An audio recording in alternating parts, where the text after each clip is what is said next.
Is-sibt f'nofsinhar għalaq il-proċess fejn dawk kollha interessati għal kariga ta' kap tal-Partit Nazzjonalista setgħu jippreżentaw l-espressjoni ta' interess tagħhom. Il-ħamis Bernard Gregg ippreżenta l-espressjoni ta' interess tiegħu liċ-chairperson tal-Kummissjoni Elettorali tal-Partit Nazzjonalista Peter Fenech u din kienet l-uniku espressjoni li ġiet ippreżentata. Issa dan il-proċess jgħaddi għat-tieni stadju tiegħu dak ta' due diligence u wara jinfetħu n-nomini. Il-ħadd li għadda kien infetaħ uffiċjalment il-proċess sabiex il-Partit Nazzjonalista jeleġġi il-kap tiegħu.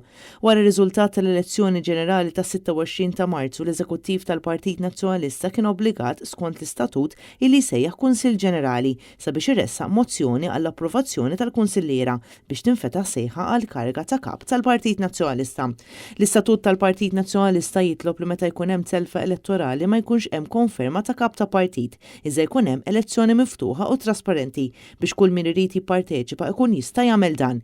Kif jindika l-istatut f'każ ta' kandidat wieħed il-vot jittieħed fil-Kunsill Ġenerali li għandu jitlaqqa fil-ġimgħat li ġejjin.